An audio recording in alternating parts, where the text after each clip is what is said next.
anatomy of speakers. We're going to get into nothing too technical. You know, I don't want Sevi to have to like school me right in the middle of my presentation, but we are going to go into some of the more interesting things about how things sound and why they sound that way. So for example, something we'll look into is comparing different driver types and why one sounds one way over another. So unless we're messing with the lights, I'm going to start. This is my own personal quote. I came up with it while I was writing the slides. I think it's great. And the gist of it is, audiophiles sometimes listen to the speakers, and music lovers will mostly listen to the actual sound coming out of the speakers. I personally like to consider myself the second part, where I actually use the music to listen to the speakers a good portion of the time, if not almost all of the time. And by the end of the talk, I will hopefully convince you of that. So a couple of myths to get us started. A lot of people have these preconceived notions about what you hear the word audiophile, you think of expensive, you think of elitist, you think of asshole. Well, hopefully I'm only one or two of those things. And let's just go through my list here. So this is a couple I thought of. If you have, after I finish my list, I'm going to actually open it up to you guys for a second to just, if you have any, throw them at me and I'll tell you whether they're true or not. So getting good sounding audio equipment is expensive. So some of the things on the table are very expensive, and some of the things on the table are extremely inexpensive. And I'm not going to tell you which ones are which.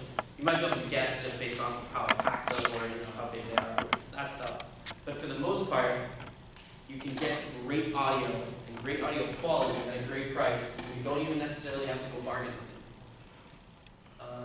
Okay, expensive cables sound better. This one, if you're not into speakers in any way, I'll give you a little bit of backdrop. So cables are obviously made out of conductor.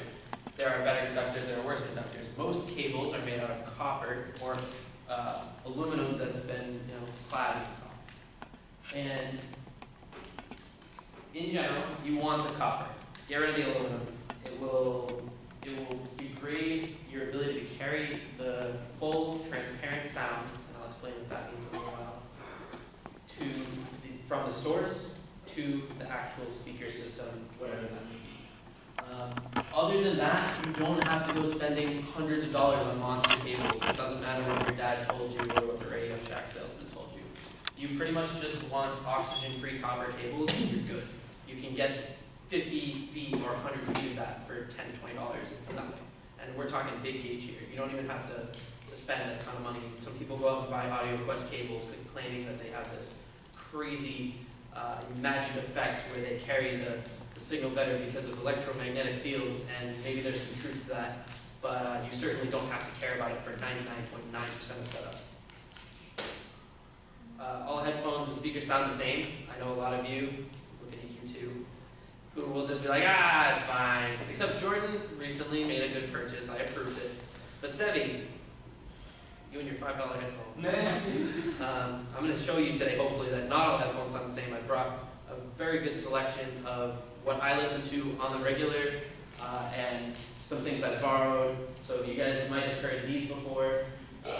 These are my personal items that I use when I walk around the class, portable, stuff like that. These are very airy and open. You can see how the speaker driver is right there. And these are very closed, and you're going to hear the difference, hopefully, when you try them on. So not all headphones and speakers sound the same, I promise. And we're going to get into some of the cool graphs and different things that show you the differences between headphones in a scientific manner, more than just actually showing you, here's what this sounds like, here's what that sounds like. Here's the switch to make them sound one way or another.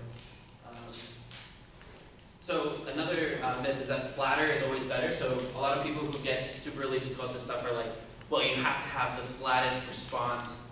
Otherwise, you're not going to be hearing exactly what you're supposed to be hearing. But if you read my quote at all, you know that I don't necessarily care about what's going on in the recording itself. I care about listening to it, and I care about enjoying it. And you don't need a flat frequency response, which we're also going to get into.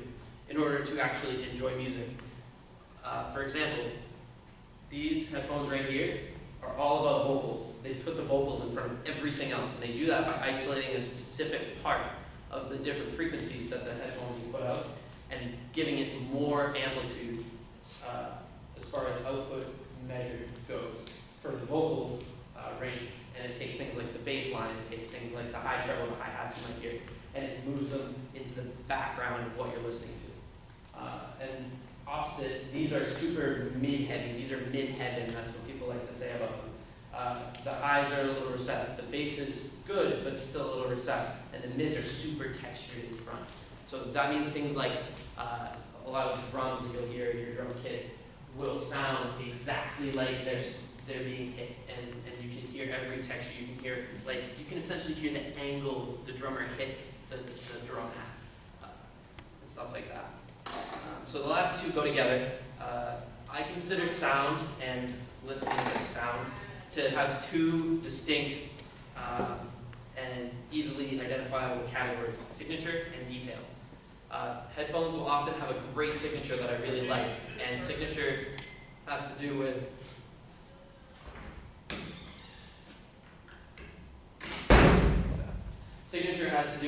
how something sounds, like when I was talking about the vocals being in front of everything.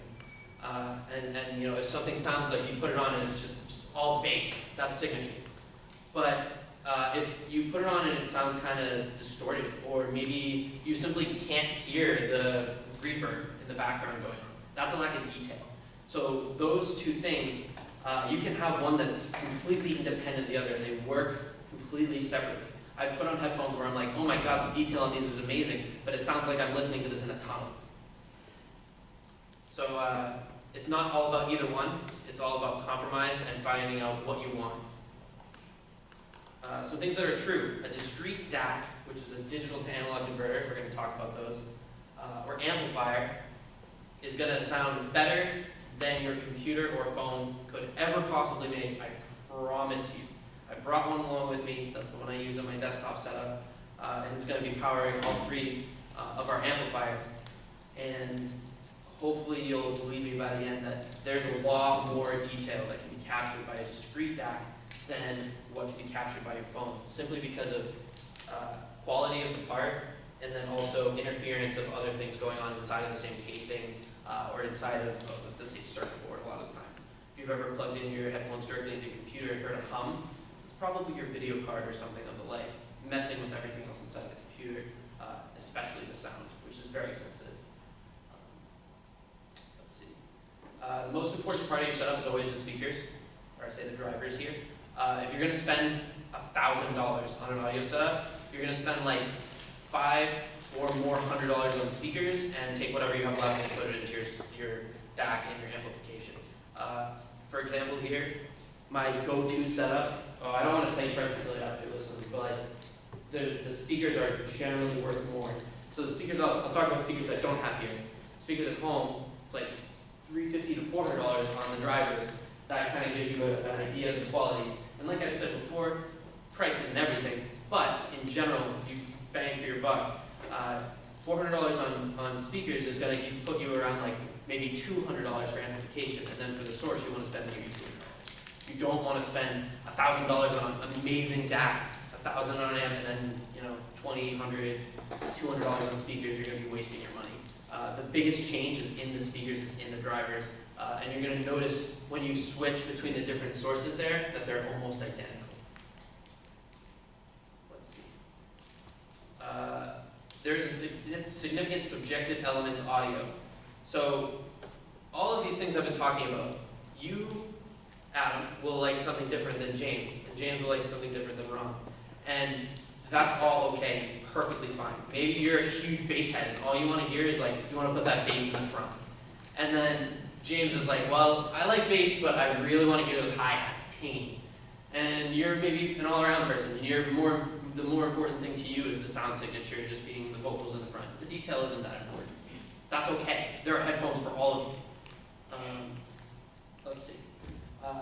On the other note, there is such thing as bad equipment. You can buy bad headphones.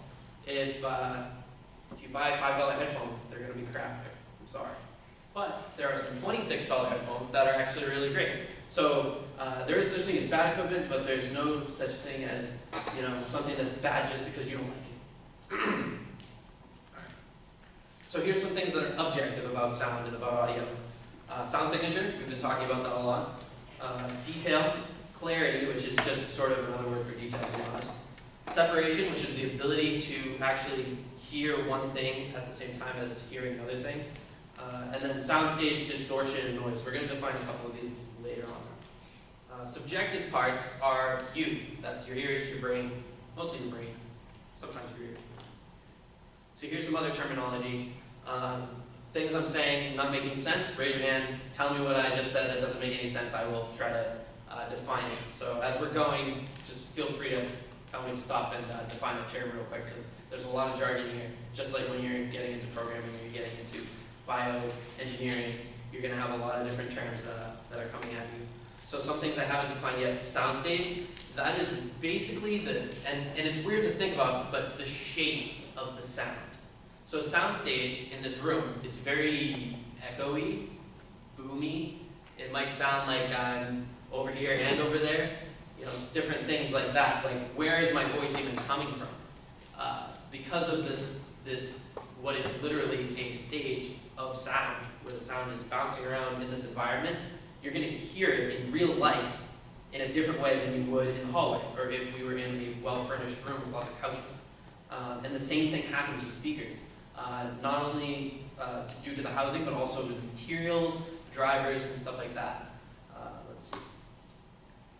Detail is self-explanatory. Coloration is simply how a speaker, or I should say how a system part, whether that's amplification, something like a driver, changes the music from what it was originally recorded.